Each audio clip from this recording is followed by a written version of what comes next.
RC 89.1 Radio y Cadena Radial Costarricense no se hacen responsables por las opiniones emitidas en este programa. Es tiempo de tender la red democrática y mostrar la Costa Rica del futuro hacia la cual debemos caminar. Con ustedes, Jonathan Prendas, aquí por CRC 89.1 Radio.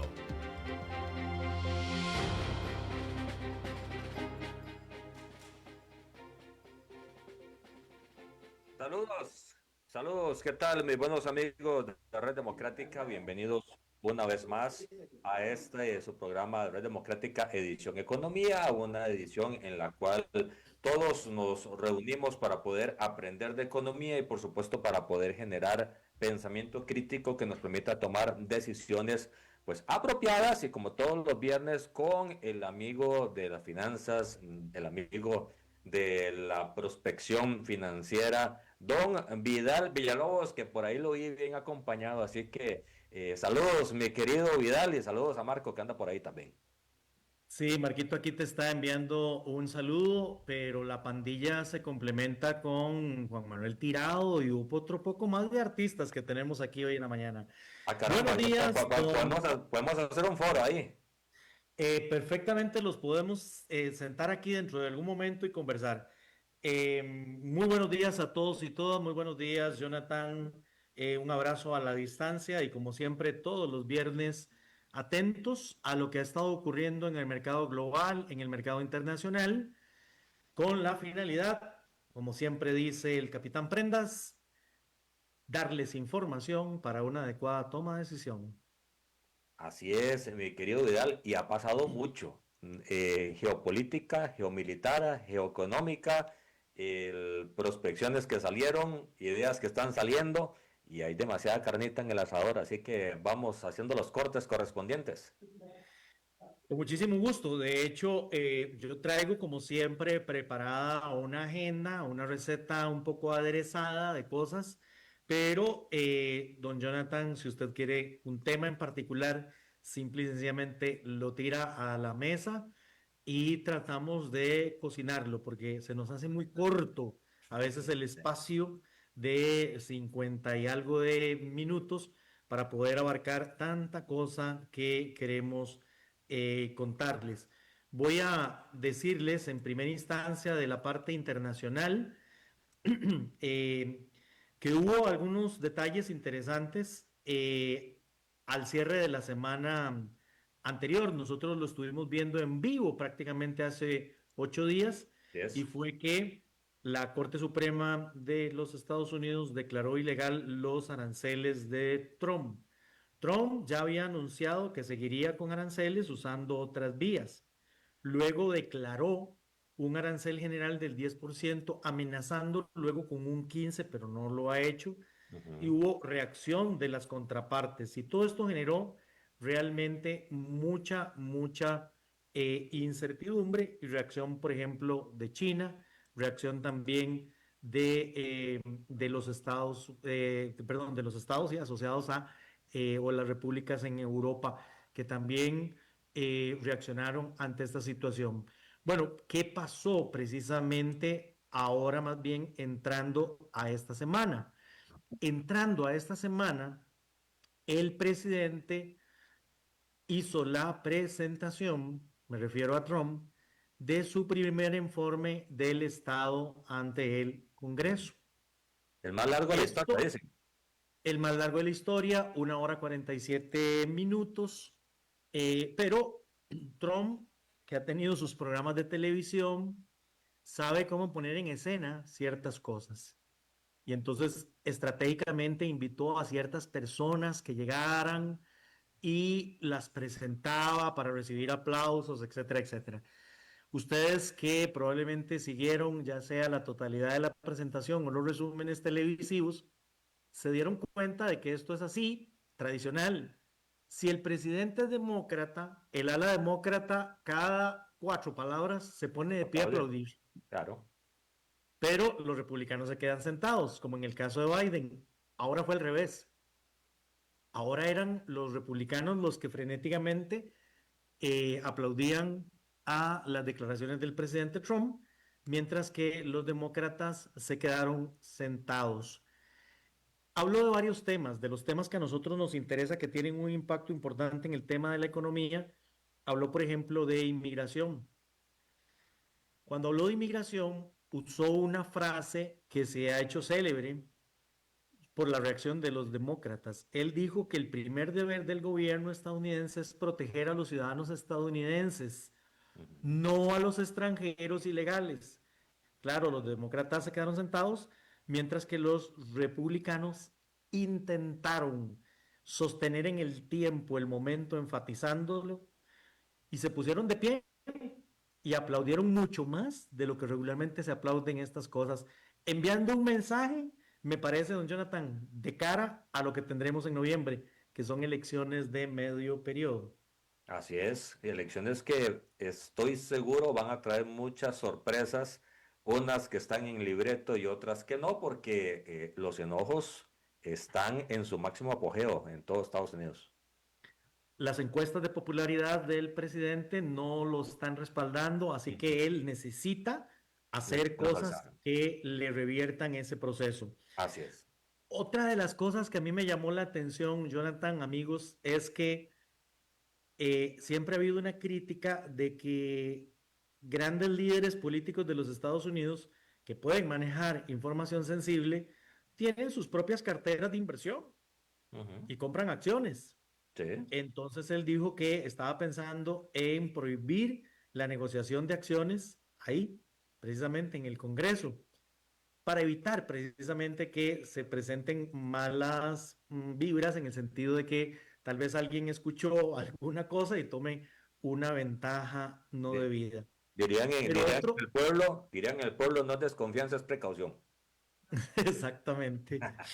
Otra de las cosas interesantes es que hemos visto una presión importante en el tema de la energía por el consumo que representan los centros de datos de inteligencia artificial, el desarrollo de los chips y, por supuesto, los activos digitales. Sí. La minería de monedas consume mucha energía y eso le pasa la factura a las empresas y las familias, perdón, que terminan pagando más. Bueno, anunció que las empresas de tecnología tienen que poner sus propias fuentes de energía para alimentar sus centros de datos, y está prevista para la próxima semana una reunión con varios de estos líderes de empresas tecnológicas que en apariencia van a ir a firmar en la Casa Blanca el compromiso de generar su propia energía, lo que en principio significaría un alivio para el bolsillo de los estadounidenses.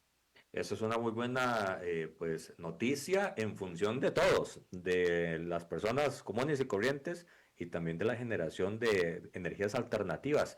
Si me permitís, Vidal, como una última hora, se está dando la noticia acá en Costa Rica para ahora conocerla con vos. BCR y Banco Popular renuncian a la Asociación Bancaria Nacional tras choque por reforma a estafas en línea.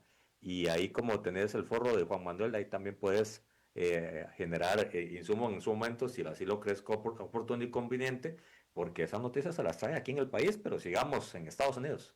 Claro, claro, claro. Bueno, ahorita vamos a cubrir un par de noticias más y me das unos 30 segundos para ver si logro hablar algo con Juan Manuel al respecto y que nos pueda conversar en vivo y a todo color. En materia del Congreso, en tema de aranceles, cuando la Corte Suprema determinó que... Marquitos, ¿Juan está ahí? No, no va. Ya lo vamos a conseguir, Jonathan. Cuando la Corte Suprema determinó que eran ilegales los aranceles, la puerta que le abre al presidente Trump es: hágalos legales, llévelos al Congreso.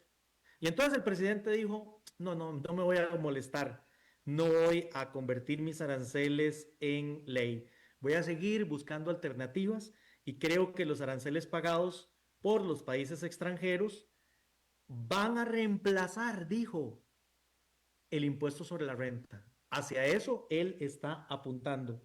Entonces vean ustedes que él sigue sobre el dedo en el renglón de la generación de aranceles de una u otra manera. ¿Qué no dijo el presidente Trump en su discurso? No mencionó detalles del sistema de inmigración y control de aduanas conocido como el ICE. No quiso meterse ahí. Ni tampoco mencionó para nada los archivos de Epstein. Importante. Tampoco mencionó mucho sobre las recetas de la economía. Así que yo que me senté 2 horas en el televisor, al frente del televisor para ver el programa, me quedé ayuno de algunos datos. Claro que sí, consideró que sigue siendo una amenaza a Irán y ha estado en la palestra esta semana ese tema. Pero fíjense qué interesante también lo que mencionó. Dijo que le preocupaba que los demócratas hicieran trampa en las elecciones de noviembre. Ha sido un discurso que él siempre ha mantenido. Sí, sí, siembra la semilla. Sí, pero Jonathan, siguiendo a muchos analistas del corte político, lo que están considerando es que ante una eventual derrota, él se está empezando a curar en salud. Sí, eso es muy probable, es lógico que empiece a hacerlo, aunque obviamente el músculo republicano no deja de ser importante. El tema es que los demócratas no están sentados simplemente viendo la película, están también cierto parte importante y en California y Nueva York están dando la campanada. Así es, así es. Bien, quiero cerrar con una frase que dijo Ujú, y hagamos los paralelismos que ustedes quieran hacer con lo que está ujú. ocurriendo en nuestro país. Cualquier semejanza es mera coincidencia. Dijo que la economía de los Estados Unidos estaba en una edad dorada, y voy a decirlo encomillado. La economía está rugiendo como nunca antes. No sé qué tipo de felino será el que ruge, pero probablemente sí se parezca al que tengamos por aquí. O al de Argentina, al León también, de por allá abajo. Pueden ser, sí, bueno, vamos a ver. Eh, Quizás sea interesante tal vez hacer una pequeña referencia porque me lo han consultado, Jonathan, Sí, las personas. ¿De dónde fue que se vino el término jaguar para Costa Rica? es Ustedes importante. recordarán que hace algunos años las economías asiáticas empezaron a crecer mucho y entonces a esas economías les llamaron los tigres asiáticos. Una reportera de Washington Post hace unos meses atrás escribió un artículo haciendo algunos paralelismos con los resultados macroeconómicos de esos países en aquellos años y los que está teniendo Costa Rica. Pero aquí no hay tigres. Entonces la chica buscó algún felino que sí se pasee por los territorios costarricenses. Así que dijo que iba a ser eventualmente una economía jaguar. Inmediatamente lo Claro. capitalizó el presidente Chávez y de Ni ahí es lerdo ni donde viene. perezoso, Sí, claro, si le ponen una oportunidad de esta claro. naturaleza, Cualquiera la hay, agarra. hay que efectivamente aprovecharla. Vidal, Bien, el importante con lo que estábamos hablando la semana pasada, a propósito de los vaivenes de Estados Unidos, el cierre por la onda invernal fue severa en la parte norte de Estados Unidos este fin de semana.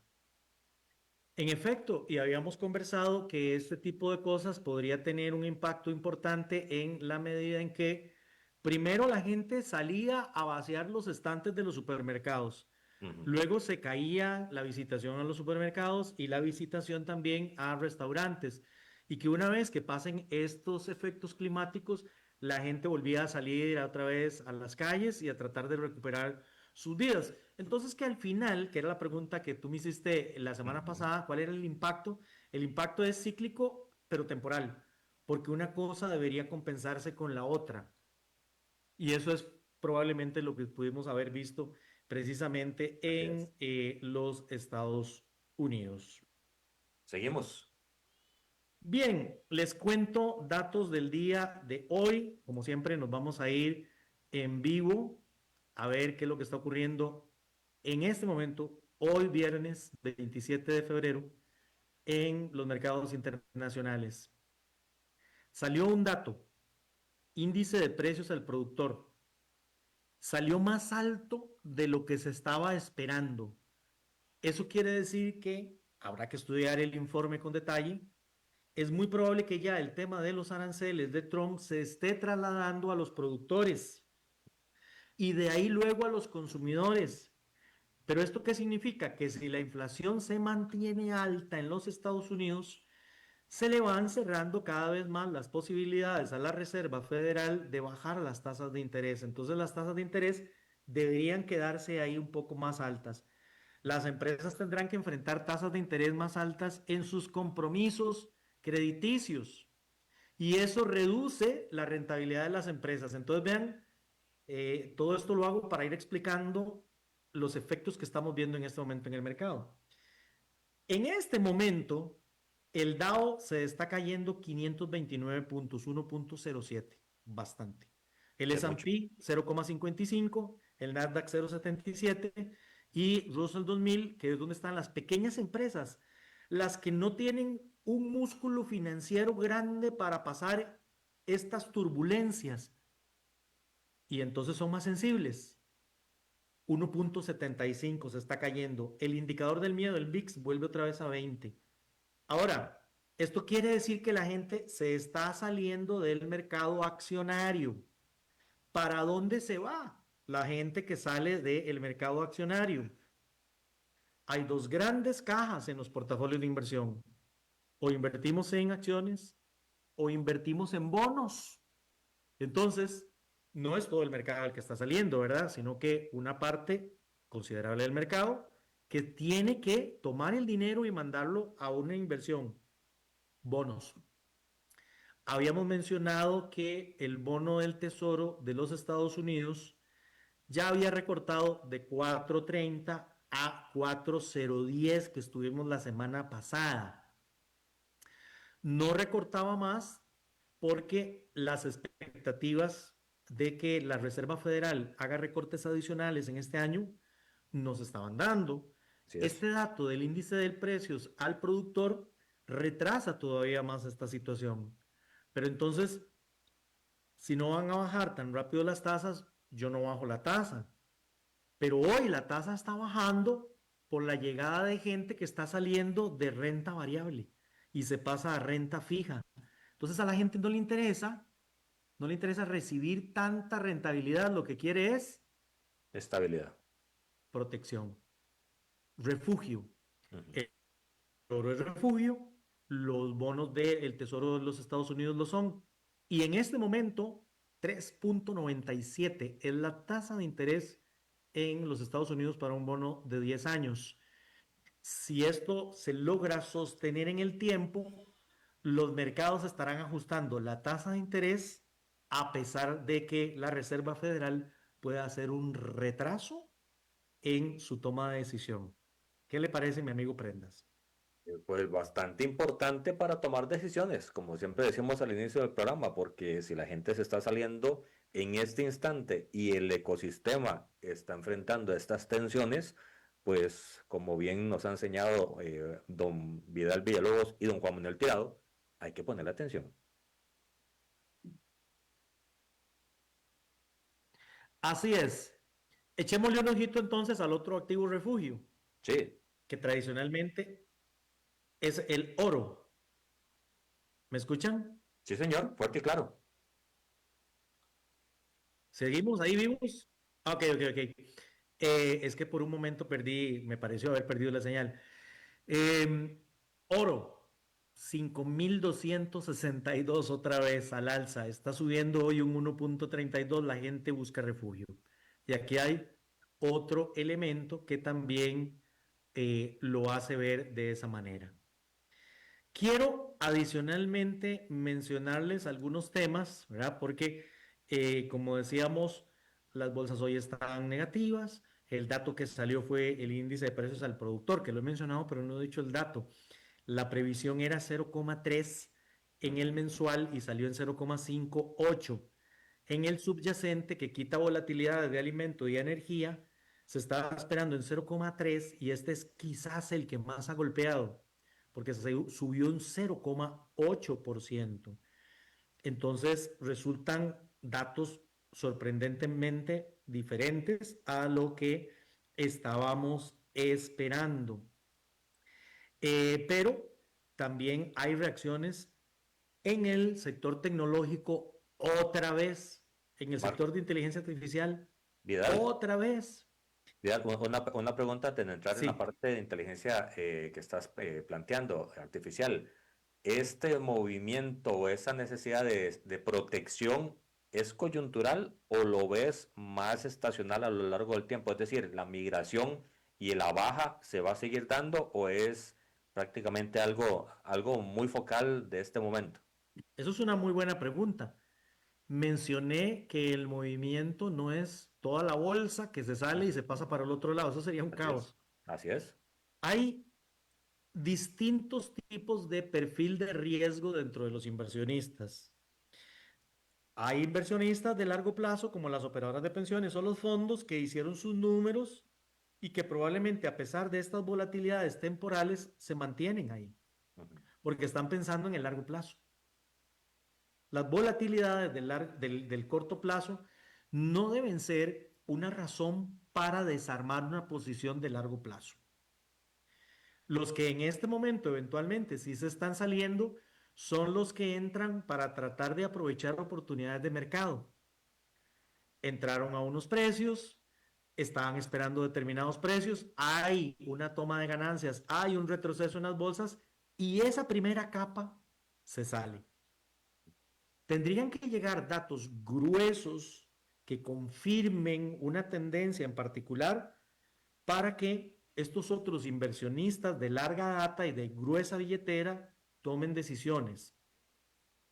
Ok. El dato es el índice de precios al productor. Otros datos que hemos tenido la semana pasada, como por ejemplo el índice del gasto al consumo, al gasto del consumidor, perdón, ese salió bien. Lo que hemos estado viviendo y lo hemos estado reiterando en estas entregas es que un día sale un dato hacia una dirección y en otro día sale otro dato en una dirección diferente. Y eso es lo que hace muy difícil en este momento tomar decisiones, particularmente cuando esas indecisiones en los datos no provienen de temas, voy a usar tu palabra, estructurales de la economía, sino que puede ser un tema coyuntural o puede ser incluso hasta por el wording, que lo hemos hablado también en otras oportunidades aquí, o sea, la hablada. Si alguien dijo algo y movió el mercado, y luego la gente revisa el fundamento de la declaración y encuentra que no era el lobo tan feroz, así que los mercados vuelven a acomodarse. Tendríamos que esperar, mi amigo Jonathan, a ver si los datos de empleo y de inflación se terminan consolidando en una determinada dirección para poder sacar una conclusión. Pero por lo pronto, lo que está moviendo el mercado es el índice de precios al productor. Dando un paso hacia el tema de energía, y perdón, de inteligencia artificial y de tecnología, fíjense que esta semana Nvidia, la líder del mercado, dio muy buenos resultados. Y se esperaba que ese iba a ser el catalizador del mercado para volverlo a poner otra vez al alza. Ujú. Y Nvidia se cayó. Porque la expectativa del mercado era mejor que los resultados que terminaron siendo buenos. O sea, el listón para Nvidia, el mercado lo está poniendo muy alto Muy y va alto. a tener que demostrar más resultados positivos, consistentes, sostenidos en el tiempo, antes de que el mercado le regrese de nueva cuenta la esperanza. Pero es que ha habido cosas realmente interesantes y entonces yo esas cosas, medias extrañas, medias raras, las voy a meter en la escuelita del día de hoy, mi amigo Jonathan. Adelante, vamos a la clase. Habíamos construido la idea durante las últimas semanas de que la inteligencia artificial iba a estar afectando el empleo en empresas. Ujú. Habíamos visto también el viernes pasado que Anthropic, una empresa que desarrolla herramientas en inteligencia artificial, amenazaba a empresas de asesoría legal, financiera, bursátil, económica, de comunicación. Y entonces las empresas, como por ejemplo IBM, que tienen contratos con sus clientes y que tienen planilla para atender esos contratos, se vieron amenazadas. Se vieron amenazadas porque esa herramienta, mucho más productiva, mucho más rápida y barata, amenazaría su perfil de negocio. Bueno, pues Anthropic salió al paso diciendo que ellos tenían una cosa que se llama Cloud Code y trató como de atenuar un poco el impacto. ¿En qué consiste esto? Esta es una nueva capacidad de programación lanzada por Anthropic. Y a diferencia de los asistentes de inteligencia artificial tradicionales que sugieren líneas de código y van ayudándole de alguna manera al programador o al analista, Cloud Code funciona solito, generando software como un agente autónomo. La herramienta entiende el proyecto completo, escribe funciones completas, depura errores, ejecuta pruebas, refactoriza sistemas, implementa tareas sin supervisión. Entonces pasa de ser un copiloto a ser un programador. Y claro, aquí fue donde IBM sufrió tremendamente durante la semana. Posteriormente, en la semana, la misma empresa saca un comunicado diciendo, pero no se me asusten, esta herramienta la estamos pegando con Gmail y la estamos pegando con Google. Entonces usted, programador, usted, asesor financiero, asesor bursátil, tiene la herramienta a la mano, más bien úsela y potencie su trabajo. Y eso, Jonathan y amigos, bajó un poquito el tema, pero vean ustedes cómo un día sí, al otro día también tenemos importantes saltos de corriente. Saltos de corriente que vienen a implicar movimientos, olas en el mercado bursátil importantes porque, como siempre has dicho, Vidal, no hay nada peor que el miedo. Así es, el miedo es un mal compañero en la toma de decisiones, es un mal copiloto. Ok, ahí les dejo lo de Anthropic, pero les traigo una también que revisé, leí y preparé en esta misma semana. Voy a entrar a un espacio donde no soy especialista, así que hice un resumen de lo que humana y humildemente entiendo de estos temas, pero yo sí lo que entiendo es el impacto económico que esto puede tener. Los chips de silicón han venido mejorando y la nanotecnología los ha hecho más eficientes. El problema no está en la capacidad de cálculo de las herramientas, eso lo tienen resuelto los ingenieros. El problema está en la transmisión de los datos, en la latencia que llaman. Porque la transmisión de datos se hace físicamente a través de electrones. Ese es el chip que nosotros comúnmente conocemos. Para poder mejorar eso, se requieren cantidades industriales de generación de energía. Por eso Trump está pidiéndole a los empresarios que generen su propia energía. Y ahí están los dilemas y los retos para la humanidad. ¿Cómo continúo satisfaciendo la energía para los hogares y las empresas si estos monstruos están tragando energía que es un contento? Quiero contarles también que hace algunos meses atrás, de igual manera, haciendo un ejercicio intelectual importante, porque no es mi campo, tuve que revisar los conceptos de mecánica tradicional y de mecánica cuántica. La mecánica tradicional, la física que nosotros regularmente conocemos, en principio tiene como elementos que si alguna partícula se va a mover de A a B, lo logra hacer, y luego viene de B a A. Así es. La mecánica cuántica rompe con ese concepto y tiene el criterio y el principio de que de manera simultánea la partícula se puede estar moviendo de A a B y de B a A en el mismo momento. Esas son las cosas como difíciles de comprender para alguien que no es especialista en eso. pero yo les dejo el concepto. Bien, y ahora entonces brinquemos a la computación. Computación tradicional y computación cuántica. La tradicional programa binariamente, Así es. ceros y unos. O sea, es un cero o es un uno. No hay otra. Sí, sí hay. Por eso, en esa La no. mecánica, La cuántica sí. la computación cuántica ahora, Así mi es. amigo Jonathan. Y la Ujú. cuántica lo que dice es que simultáneamente pueden haber ceros y unos, lo que hace más productivo al chip o a la herramienta, al hardware, y más eficiente.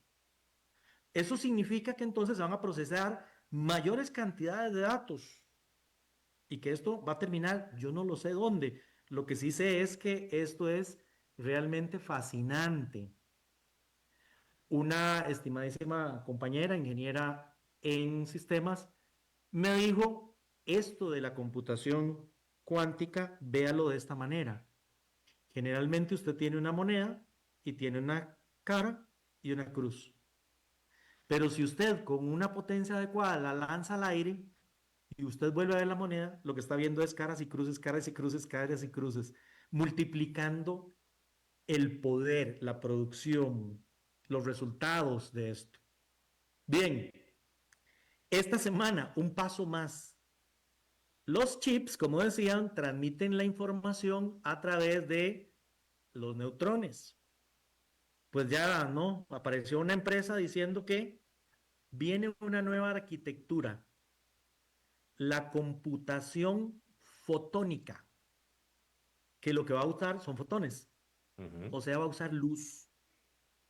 Y lo que prometen es que van a ser mucho más rápidos, mucho más eficientes Claro. y van a economizar realmente eh, mucha energía. Yo la verdad es que cuando escuché la noticia tuve que detener el auto y empezar a tomar agua para ver y cómo va a ser eso. Un chip de luz, porque esa fue como presentó el presentador del noticiero la nota. Tendremos chips de luz. No, no, tendremos de silicio siempre, solo que el elemento que va a transmitir la información es un fotón y esto cambia muchas de las reglas de la informática. Como les decía, básicamente en los últimos 60 años los microprocesadores han venido creciendo gracias a la miniaturización, haciéndose diminutos, ¿verdad? Nanos. Pero enfrentando límites físicos, o sea, no puede llegar a cero eso. Eh, el chip electrónico tradicional usa cobre y electrones, lo que genera el calor, y ahí viene el tema de enfriarlo con energía. Las señales eléctricas pierden también velocidad conforme se van moviendo. Ujú. El consumo es enorme y hay cuellos de botella, pero la computación fotónica integrada con láseres, guías ópticos y moduladores prometen un cambio enorme en esto. Creo que de este tema, mi amigo Jonathan, vamos a tener que seguir conversando en el futuro, conforme vamos digiriendo esto y conforme incluso podemos encontrar a un experto que nos pueda también aleccionar sobre esto. Dando el Dale. salto a los temas financieros y económicos, perdón, Sí. dale. No, no, que te iba a decir que obviamente con el esfuerzo profesional que estás haciendo, incluso de explicar algo que como dijiste, no es de tu expertise, pero lo haces de la manera más sencilla posible en que todos los mortales podamos entenderlo. Y todo queda en función de, obviamente, la especialización y la profundización que cada uno pueda generar a título personal, pero el concepto como tal lo estás explicando y viene algo nuevo. Totalmente de acuerdo. Así es, así es. Dejemos la clase por ahí porque yo creo que para un viernes estuvo grueso esto. Bien, nos venimos a Costa Rica, mi amigo. Adelante, vámonos directo con la salvedad de que para la próxima semana sí podríamos ver, Vidal, el pequeño detonante problema militar que se está dando en Medio Oriente, en la zona allá de Afganistán, Pakistán y todo lo que anda por allá. porque ya reventó allá el conflicto militar que va a generar implicaciones económicas globales. Pero lo podemos ver la otra semana. Sí, sin duda alguna. Siempre, exacto. A veces estamos en vivo en el programa y nos sorprenden notas. La semana Ujú. pasada, la decisión del Congreso, de la Corte Suprema, perdón, de Justicia de los Estados Unidos, y por lo menos lo conversamos, pero la promesa fue cumplida, porque les dijimos, lo vamos a analizar con detalle, y bueno, esta mañana hemos arrancado con ese tema. Dos temas locales en el ratito que nos queda. Tipo de cambio, que me parece es de un interés colectivo, y luego les quiero contar detalles de la hoja de ruta, del mapa, del plan que tiene el gobierno para financiarse el resto del año y lo que eso implica. Y también, Empiezo contándoles y- porque estamos en la última semana del mes. Como última semana del mes, empresarios cambian dólares para hacerle frente a sus compromisos en colones y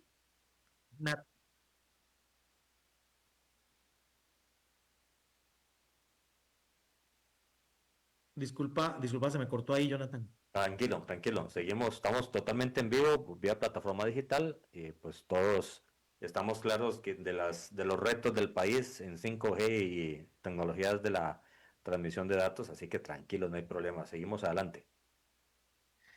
Bueno, déjame contarte que en el evento que acaba de terminar, previo a la conexión, teníamos aquí a muchas personas, entre ellas el señor viceministro de la presidencia, y ese era el tema que estuvimos conversando en la sobremesa. El país tiene que hacer esfuerzos importantes para mejorar las plataformas si queremos mantener la competitividad. Bien, entonces les estaba diciendo que regularmente a finales de mes llegan más dólares y esperamos que el tipo de cambio baje. No hay ninguna novedad. El lunes arrancamos con un promedio de 475,18, el promedio en el mercado mayorista, y Ujú. ayer cerramos en 471,02. Lo interesante son los montos. 68 millones el lunes, 106 millones el martes, 140 millones el miércoles. Y ayer ya bajó. Yo estimo que hoy puede mantenerse el tipo de cambio y el volumen baja un poquito. ¿Cuál es mi tesis? No, no es mi tesis, no. Es una hipótesis, tengo que comprobarla y tenemos que buscar datos y hacer el estudio, mi estimado Jonathan. Pero, como usted sabe, nos ponemos esas tareas y lo ponemos a hacer. Me parece que las ciclicidades de corto plazo y las ciclicidades de mediano plazo que nos tenía acostumbrado el mercado cambiario se están borrando ante los temores, ante esas expectativas de la gente. Me voy a explicar. Generalmente en la quincena baja bastante el tipo de cambio porque ahí es donde el empresario cambia dólares para pagar impuestos, el IVA, y para pagar salarios. Al cierre del mes baja, pero baja menos porque no se necesita IVA. Entonces ahí se genera una ciclicidad. ¿Qué está pasando? Y me di cuenta precisamente porque un gerente de una plataforma cambiaria le recomendó a un cliente que no se esperara a la quincena para cambiar los dólares, sino que lo adelantara una semana. Suena lógico, ¿no? ¿Para qué voy a esperar a que se me caiga el tipo de cambio? Pero Claro, eso está trasladando la presión a las otras semanas donde no necesariamente se caía el tipo de cambio. la está haciendo Entonces las lineal. estás, exactamente, mi amigo, Ujú. está suavizando la curva, sí se pueden dar movimientos, pero ya no de 10, 12 colones como podíamos ver antes. Vean que aquí llevamos más o menos 4 colones de movimiento en esta semana. De hecho, Vidal, un comentario muy puntual sobre eso que estás diciendo y que me llamó mucho la atención fue la expresión del señor presidente de la República cuando dijo, váyanse acostumbrando, cuando hacía referencia al tema del tipo de cambio que va a la baja y que no está recuperando como algunos pueden decir que es lo adecuado. Y ese de vamos acostumbrándonos, yo más bien lo traduciría en, señores, las reglas están cambiando, tenemos que aprender a leer un mercado diferente. Ese ciclo que acabo de explicar es el ciclo corto, el de las quincenas, Ujú. pero hay un ciclo trimestral también que traía más dólares para poder hacer los adelantos de renta y las liquidaciones de renta. Y adivinen qué, Marzo es el mes en donde se hace el pago del impuesto sobre la renta. Entonces esperamos una afluencia mayor de dólares. Y entonces, al cierre de diciembre, marzo, junio y septiembre, se presentaban esos ciclos. Aquí va mi hipótesis. Ujú. Si el empresario sabe que marzo tiene esa característica y se le va a caer el tipo de cambio, los cambió ya en febrero. Como yo ya. Sí, sí, yo tendría la misma hipótesis. Ok, nada más necesitamos confirmar que esto sea así y lo vamos a ver con una suavidad en las liquidaciones de marzo, porque las hicieron adelantadas. Ujú. Pero vean que entonces tenemos que aprender a leer de manera diferente el mercado por esa cantidad de dólares que ya dijimos en el pasado. Turismo, exportaciones, inversión extranjera directa, zonas francas. Y aquí hay otro detalle interesantísimo que fue develado esta semana. Ya les habíamos contado que el Ministerio de Hacienda había hecho una colocación de 1.000 millones de bonos en euros en el mercado local en diciembre y otra en enero. Sí. Esos euros los tomó el Banco Central como parte de sus reservas y le anota dólares al gobierno. El mismo presidente del Banco Central, en declaraciones a un medio de comunicación nacional, reconoció que el ministerio estaba cambiando dólares también en este mismo momento. O sea, más agua para la sopa. Ujú. Entonces, vamos a ver si el gobierno logra distribuir en el tiempo esos cambios, el dinero llega a acabársele, no es eterno.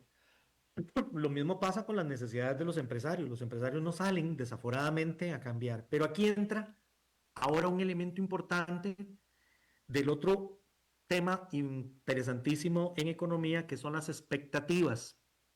Si la gente cree que el tipo de cambio mañana, en una semana, en 15 días, en un mes, va a estar más bajo, sale a vender todo lo que tenga. Así es. ¿Qué pasa si se le cambia el chip y alguien convence a la gente que no, que va a estar más alto? La gente se frena, no va a cambiarlos. Ujú. ¿Qué es lo que está pasando? Se está colonizando más la economía, que estaba muy, muy dolarizada. Que desde el jueves pasado el Banco Central anunció que compra dólares, lo ha estado haciendo. Ujú. El tema es el cajón en el que los está comprando. El Banco Central puede comprar dólares en el mercado, le puede comprar al sector público no bancario, por ejemplo, los dólares que necesite Recope para pagar la gasolina, la caja de las medicinas, el ICE, el equipo, y el Ministerio de Hacienda si tiene un vencimiento en dólares. Entonces le compra al sector público, lo compra en el Monex para darle al sector público no bancario. Puede comprar para reforzar sus reservas, que lo ha hecho. Pero si sale a decir explícitamente, voy a comprar para defender el tipo de cambio, lo que le está diciendo al mercado es diferente. Así es. Es, no quiero que esto baje más, y entonces en la medida en que eso se vaya consolidando, entonces sí es posible esto que decía hace un momento atrás, Jonathan, que la gente empiece a decir, ¿para qué voy a vender hoy? Si más bien, primero el banco me está garantizando que de aquí no va a bajar, no va a bajar, entonces no tengo por qué salir de manera temerosa, con miedo a vender mis dólares. Puede ser que suba y más bien me gane algunos colones más. El solo hecho de cambiar la expectativa cambia la dinámica del mercado. Yo, Vos crees que se detenga la baja? yo necesito que termines febrero para Ujú. que los empresarios ya dejen de traer dinero, ¿verdad? Por lo menos en esta semana que ha sido una presión importante, me gustaría que el Ministerio de Hacienda, si está haciendo cambios de dólares, lo trate de hacer de una manera mucho más distribuida en el tiempo para no generar presiones en un solo momento, ¿verdad? Sí tenemos un reto y es que dólares seguirán llegando a la economía y eso crea la idea de que el tipo de cambio va a seguir bajando. Pero Sí. si yo tengo por otro lado el compromiso del Banco Central de que compra y no va a dejar que baje, ya cambia la dinámica. Por lo menos que no baje tan fuertemente, porque Así es. es como una pendiente con menor grado de inclinación. Así es. Entonces, vean, eh, tenemos por lo menos hasta ahorita jueves 190, 290, 350 millones. Falta hoy. Vale, que 50. Vidal. 400 millones cambiados en el Monex. Ajá. La promesa es que revisemos la otra semana si el volumen es tan grande como esta. Ok. El volumen me va a ir dando la pauta Ajá. de si esto sigue o no sigue. Así que la próxima semana veremos cómo nos va con la previsión, mi amigo Jonathan. Vidal, ¿cuál es la recomendación para quienes tienen inversiones o ahorros o lo que sea en dólares? ¿Que se mantengan y esperen o que vayan viendo tendencias? ¿O cuál es la recomendación, el consejo? Hace unos minutos también una asociación solidarista me recibió en junta directiva, hicimos el enlace en 10 minutos y me hicieron esa pregunta. Depende del objetivo, depende para qué está el portafolio. No todos tenemos la misma dolencia y por lo tanto no todos debemos recibir el mismo medicamento. Si estamos hablando de una empresa, de una organización, como por ejemplo esta asociación solidarista, contablemente, Jonathan, las caídas en el tipo de cambio ya las pasaron a la contabilidad. Ya las tienen descontadas. ¿Sí? Si quieren hacer un cambio en inversiones o en ahorro, la promesa de la nueva inversión tiene que ser mucho mejor que la que tienen ahorita. En tasa de interés o en aumento de ganancia de capital por aumento en el precio de los títulos. Si usted lo está trabajando de esa manera. Pero es muy diferente si usted es una familia o una persona, porque regularmente usted esto no lo tiene en la contabilidad. Si mi premisa es cierta y estamos en un piso, de aquí no nos moveríamos, pero lo que podríamos eventualmente tener es un mejoramiento. Tampoco crean que a 500 colones o 520. Aunque en este foro, hace un momento atrás, yo le consulté a un amigo común, que es economista brillante también, y le dije, ¿qué pasa si a los que el Banco Central sacó del mercado, como las operadoras de pensiones, Recope, LIS, la Caja, se regresan directamente al mercado? Nuestro común amigo dijo que podría verse un efecto inmediato de unos 8 colones, pero que en el tiempo podría acomodarse el tema y subir a 500 colones, porque regresan esos compradores que el mismo Banco Central sacó del mercado. Pero a 700 es casi No, ilusión. Eso no, 700 ya no también fue aguanta. una ilusión. 700 Sí. fue una ilusión y fue un problema porque cuando salimos del dato que salimos ese año, el banco no tenía reservas para poder defender el tipo de cambio. Entonces ahí se generan unas distorsiones, igual que las que estamos viendo en este momento, pero al otro lado de la moneda. Totalmente de acuerdo. Totalmente de acuerdo. Me quedan Seguimos. unos minutos nada Nos, más. nos quedan 6 minutos. Ok, plan de financiamiento del Ministerio de Hacienda para lo que quede en el 2026. Vamos tomando nota. El señor ministro nos entregó una cantidad importante de información sobre la economía, sobre los resultados fiscales, sobre cómo nos financiamos en el 2025, pero también nos entregó la información de cómo nos vamos a financiar en el 2026. 4.2 billones de colones necesita tomar prestados el gobierno porque no los va a lograr cubrir con impuestos. O tenemos plata por impuestos o nos endeudamos. Como no se tiene certeza si la Asamblea Legislativa puede aprobar un proyecto de ley para eurobonos, tenemos que apostar a un par de proyectos de ley que sí ya van bastante más encaminados en la corriente legislativa, pero eso solamente suma 270.000 millones de colones, es muy poquito. Los otros 3.9 billones tienen que tomarse en fuente interna. Cualquiera que vea estos datos, en principio piensa y dice, wow, va a haber mucha presión por parte del gobierno tomando dinero en el mercado, cambiándolo por bonos, de tal manera que para poder conquistar a los inversionistas van a tener que subir la tasa de interés. Eso es en principio la tesis. Sin embargo, acto seguido, después de explicarnos que los 270.000 millones de fuente externa son dos proyectos, el proyecto 24.907 del BCE, que es una operación de consolidación fiscal y mitigación económica, eso tiene 290 millones de dólares, y el 25.364 del BID para el fortalecimiento y expansión del Sistema Nacional de Cuidados de Costa Rica. Nos indican que a estas alturas del año, estamos cerrando febrero, Jonathan, de esos 3.9 que necesita para todo el año, ya tiene en la bolsa 1.6. El 40% de las necesidades de todo el año las logró cubrir en 2 meses. Lo que significa entonces que no hay prisa, no hay premura. O en otras palabras, el gobierno no va a presionar al mercado para que haya un aumento de tasas. Más bien, es el Banco Central el que con una tasa de inflación negativa tiene el menú puesto para que haya rebaja de tasas de interés. Y es a lo que quería llegar. Afuera, la promesa es que la Reserva Federal haga 1 o 2 rebajas de tasas de interés, y adentro también tendríamos ese mismo efecto. Así que hay que ir preparándose. Buena noticia para los deudores, pero para los ahorrantes y los inversionistas no es tan buena noticia.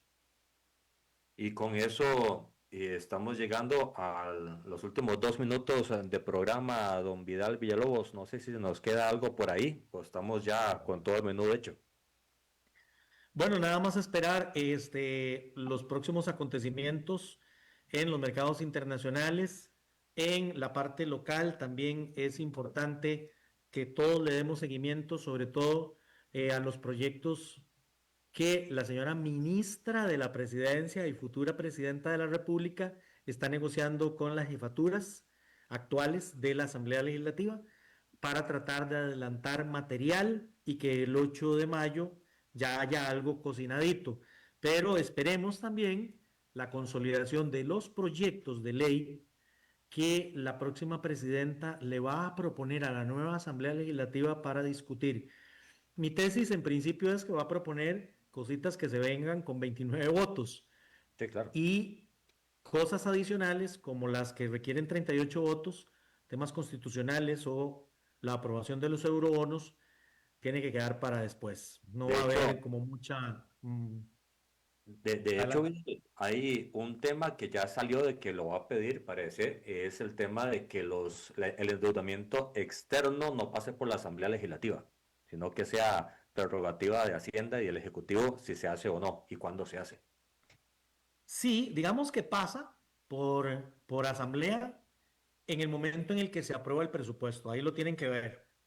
Pero luego no se lleva proyecto a proyecto, eurobono a eurobono, a aprobación de la Asamblea, sino que quede en potestad del Ministerio de Hacienda ver qué oportunidad tiene, si es mejor ir al mercado internacional o al mercado local. Claro, tomemos en cuenta esto.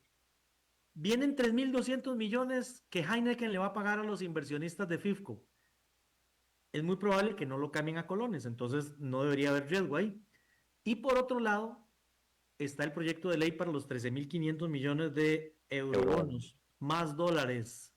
Señores, les invitamos a que los viernes no se pierdan el programa para que estemos debidamente enterados. Muchísimas gracias, mi querido amigo Vidal, y saludos a todos los amigos que andan por ahí todavía. Un fuerte abrazo, muchísimas gracias a todos y todas. Esperamos que tengan un feliz fin de semana y desde el fondo del corazón, un abrazo de colección. Dios me los bendiga, feliz fin de semana, nos escuchamos el lunes en Red Democrática, edición política.